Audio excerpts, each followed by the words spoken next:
Hi everybody, Dacob here. Welcome back to my fashion bunker. Today I will do a quick overview of the Chanel Cruise Paris Seoul Collection 2016 seasonal bag. This is the bigger of the two versions. Let me slide here. Popping up here is an image of this bag in yellow from the directchanel.com website as of January 2016.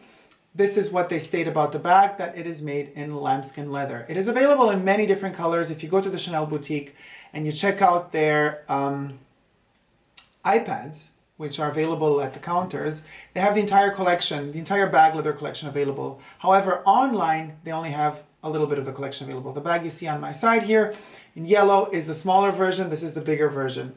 The bigger version is available in the stores. Now, as I have mentioned in my video comparison between the seasonal cruise bag and the Chanel Timeless Classic double flap, you have to be careful when you purchase this bag. Why? Well, it's a seasonal bag, and I mean, you could have stress also with their Timeless Classic bags. There could always be some stitching problems, something. Be very cautious when you inspect your bags in the Chanel boutique. You know, check out everything. Now, I've had some issues with this bag. I've had to really go into looking, inspecting it thoroughly to find the one that meets my needs. Now, you're paying for luxury. You need it to be perfect. Of course, a lot of the parts on this bag are handmade or stitched or whatever. And of course, Chanel has to produce a lot of these bags. And of course, the people producing them are under pressure. And of course, they want to maximize profit. So what happens is there could be some issues with the bag. Now, I'll just run through with you what you have to look at when you're buying this bag so that you have less stress once you come home and you sit, peacefully. There's no pressure of the boutique, of the salespeople, of other customers rushing and pushing you around in the boutiques. Usually I find out the defects when I'm home, not in the boutique. So this is what you should look for when you're purchasing this particular bag. And in general, all seasonal bags, well, in particular the Chevron ones. So moving in close, let's open it up. What is important to see? First of all, this chevron stripe here, the last one, I can actually close it, show you. This little tiny V should end exactly where this stitch begins. You see what I mean? It matches perfectly. I have seen some of these bags where these are a little bit shifted to the left or to the right. It drives me crazy when that happens. And I have to be anal about these things because I believe and trust in the heritage of Chanel, and I do not accept these sort of mistakes. Anyway, that's just one of them. Another thing to look out for is the two stitches on the side here that give that elegant little curve to the bag. Now, of course, it's normal that they are there. They have to be there. Those are the little bits that they do by hand. And as Chanel states on their website, usually they let women do that because they have more of a delicate touch to do this, but whatever. Anyway, be very careful that they are symmetric. This one and this one, they have to be the same.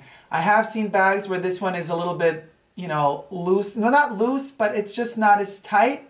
It's slightly shifted left or right, meaning that one of these looks more like this and the other one has that shade or that shadow. It's not elegant. You want them both to be the same, bent properly.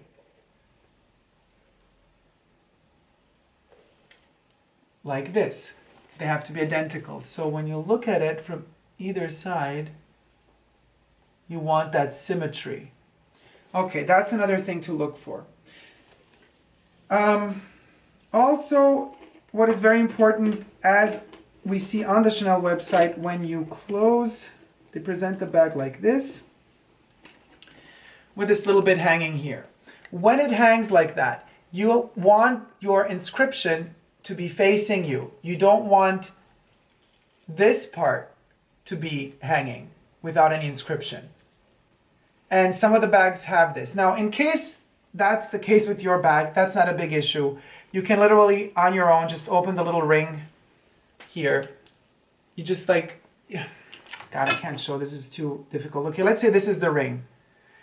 Don't open it like this. Don't ever do that. You're gonna break your bag. You're gonna break the ring. What you wanna do is you want them to shift. So what you're gonna do is you're gonna shift it and then you're going to extract the tab, twist it, put it back on, and then you're going to shift it back into place, the ring.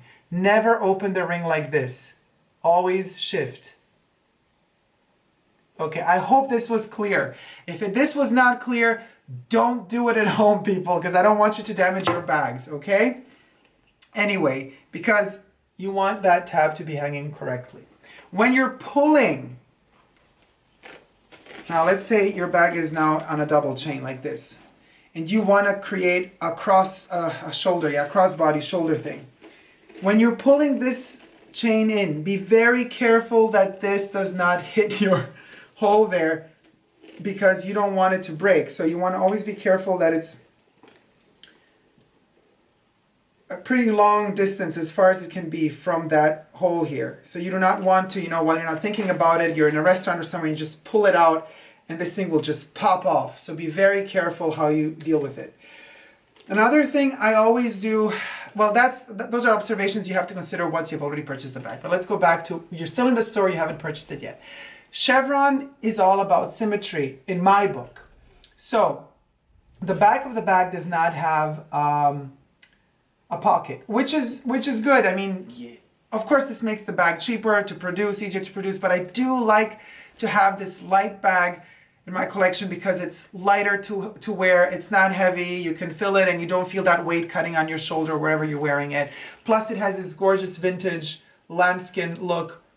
This is not, these kind of wrinkles are not because of use, they're there because that's how the leather was treated before it was made. And I think it really adds a lot of character to the bag. I love that. Anyway, your chevron, especially in the back, you want to count your chevron lines and basically you want that symmetry on the side. I have seen bags where, let's say you count here. So let's count it. How am I going to do this?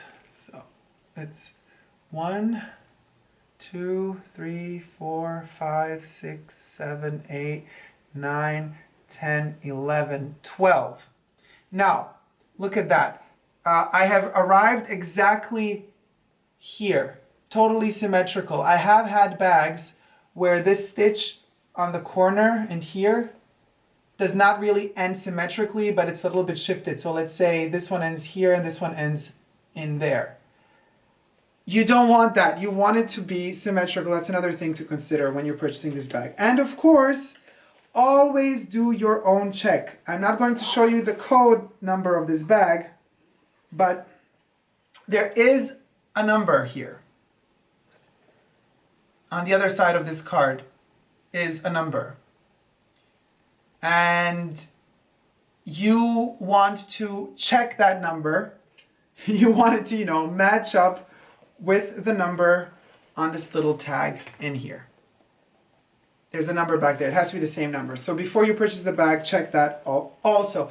Now again, as I said in the other video, I'm shooting the same day both videos, so I still haven't taken these little blue things off. These little blue stickers have to be taken off, as they were also on the top here. This is how they look like.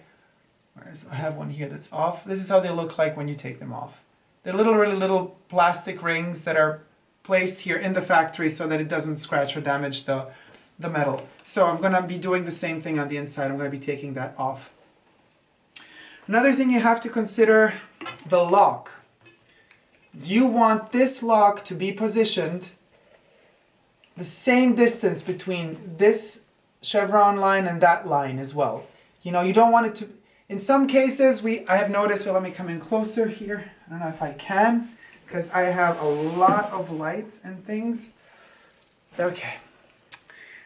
I hope you can still see me. Yeah, you can.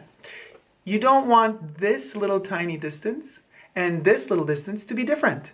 In some cases, it is. So be careful to find one that has the same distance between this stitch and the metal lock and this stitch and the metal lock. All right. What else is there to say?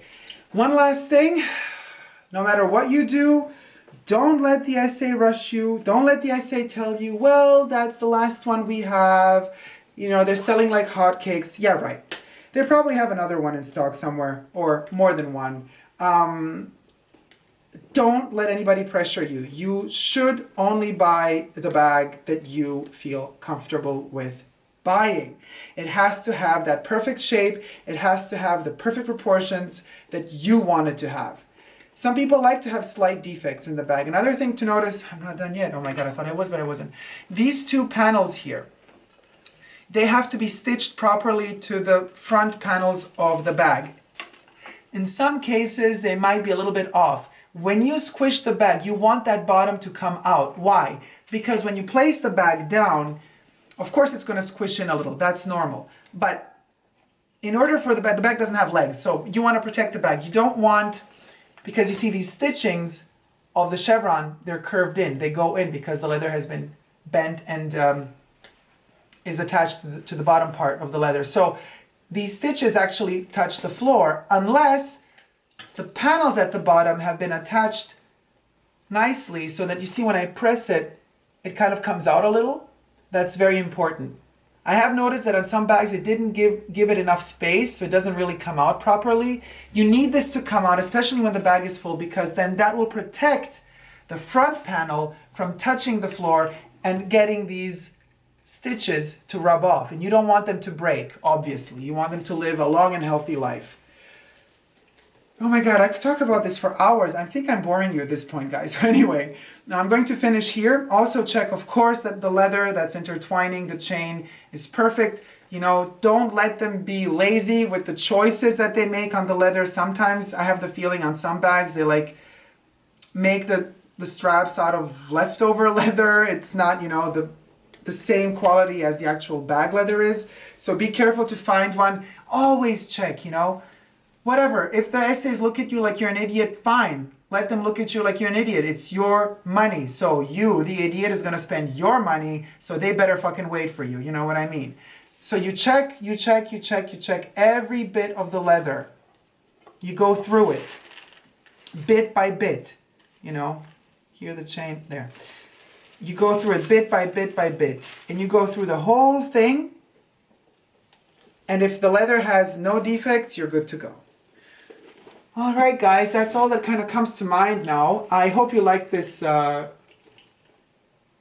than a review, I hope you like this kind of, how would you call it, a list of tips to purchasing, in general, any sort of Chanel bag or a seasonal bag or a bag that might have the chevron going on. I hope this has been helpful. If it has, thumb it up. Don't forget to share this video. And don't forget to subscribe to my channel if you wish to see more of this type of videos and other videos as well. Because I don't only make Chanel related videos, obviously, but Chanel is a passion of mine. So I tend to kind of veer towards that more or less, more often than so. And don't forget to never give up on love. Love you. See you soon. Bye. Mwah. Hey guys, I hope you enjoyed my video, and if you haven't already, don't forget to subscribe to my channel and check out some of my other videos. I'm also on Twitter, Facebook, and Instagram. So come on over guys and join the fun.